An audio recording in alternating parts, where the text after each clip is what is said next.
내일 공공기관 주차장 폐쇄, 차량 이부제에 적극 참여 바랍니다. 오늘 2시부터 경기 권역 미세먼지 경보 발령, 어린이와 노약자는 실외 활동 금지, 마스크 착용하세요. 불과 몇 년 전만 하더라도 핸드폰에 드물게 오던 이 긴급 재난 문자가 이제는 시도 때도 없이 울려대고 있습니다. 이 때문에 우리는 공기가 좋은 날만 손꼽아 기다리며 여행 계획을 세우고 있는 현실에 직면해 있습니다. 상상도 할 수 없던 일이 너무나 당연한 일상이 되어버린 것이죠. 이를 해결하기 위해 한국은 천문학적인 자금을 쏟아부었고 실제로 엄청난 성과를 보여주고 있습니다.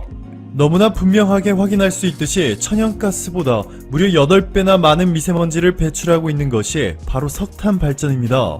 그런데 역시나 일본, 이번에도 우리의 예상을 빗나가지 않았죠.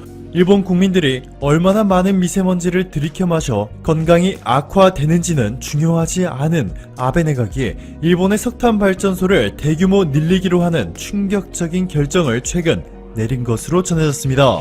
블룸버그는 일본이 녹색 흐름과는 반대로 가고 있다며 일본이 미국에 있는 모든 자동차들이 내뿜는 이산화탄소와 맞먹는 양을 배출하는 석탄 발전소를 짓고 있다 보도하였습니다.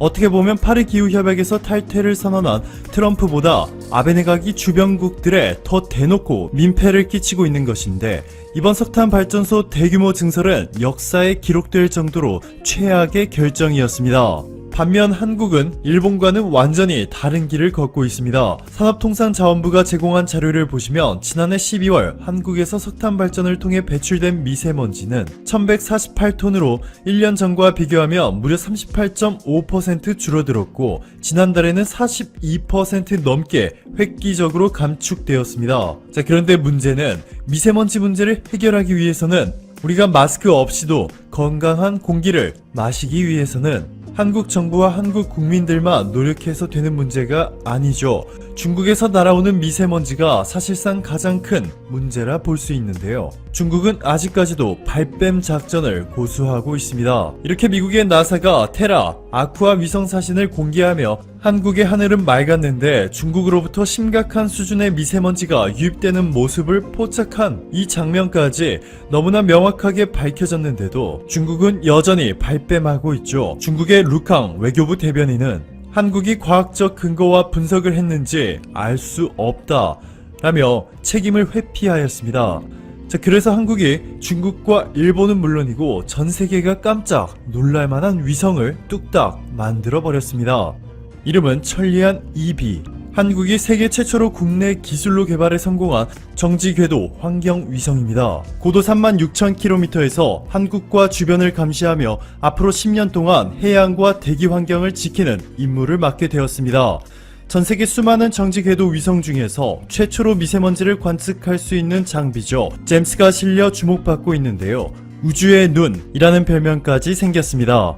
글로벌 우주 전문 미디어 스페이스워치 글로벌은 한국의 천리안 2B호 위성이 세계 최초로 미세먼지 측정이 가능한 잼스를 장착한 점을 여러 차례 강조한 보도를 냈고, 테크스팟은 나사가 2022년 공개할 최신식 위성 템프, 유럽 우주국의 센티넨털4, 그리고 한국의 천리안 2B호, 이 세 개를 대표적인 북반구 위성으로 꼽아 보도하였습니다. 이번 한국의 천리안 2B호가 뜨거운 관심과 주목을 받고 있는 이유가 있습니다. 해상도가 4배나 더 개선되었고 관측 횟수는 2배로 늘어나 미세먼지 예보가 훨씬 더 정확해지는 동시에 미세먼지가 중국에서 날아오는지 얼마나 심각하게 날아오는지 선명한 증거들을 확보할 수 있게 되었습니다. 위성에 장착된 태양 전지판도 함께 주목받고 있습니다.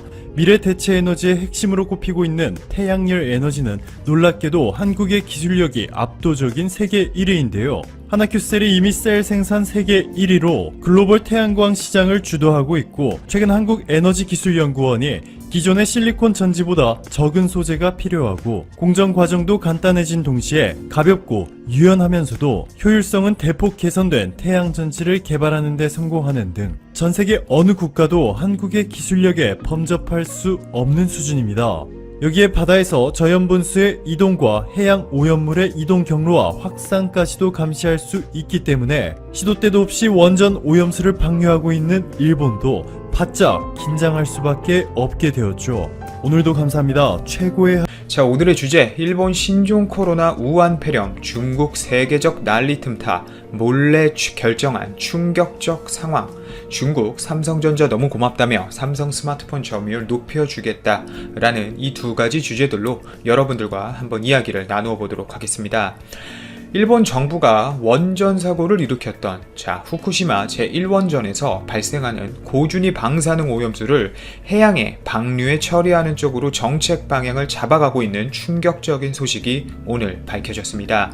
31일 NHK 등 현지 언론 보도에 따르면 일본 경산성은 이날 열린 전문가소위원회에서 오염수 처리 방안 가운데 해양 방출 쪽을 더 확실하게 시행할 수 있다고 밝혔는데요.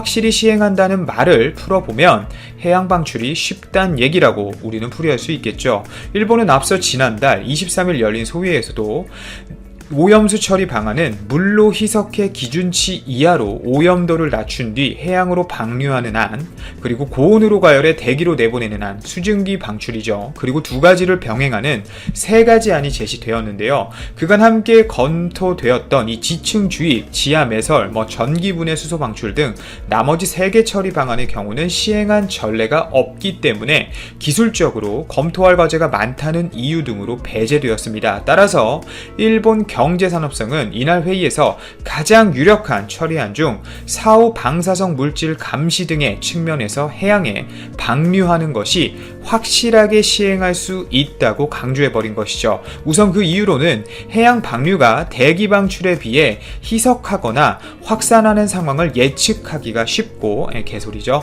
감시 체제를 구축하는 것도 용이하다고 주장해버린 것입니다. 이거 완전 나쁜 놈들이죠, 이거.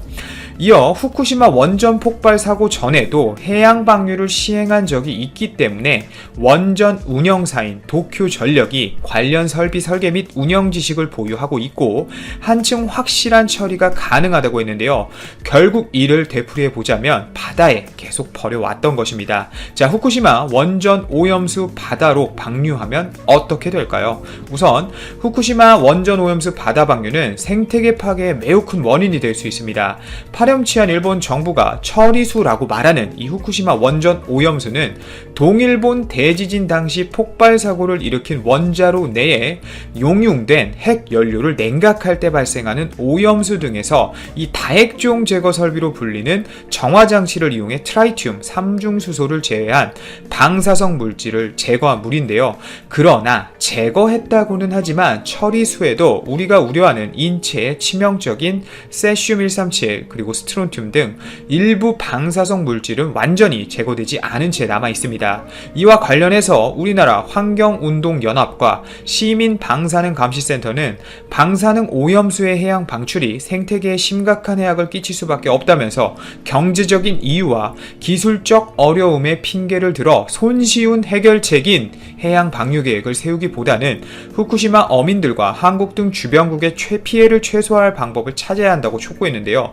그 이유는 치명적인 처리수도 문제지만 그 양이 어마어마하기 때문입니다. 자, 처리수 양이 얼마나 될 거라고 생각하시나요?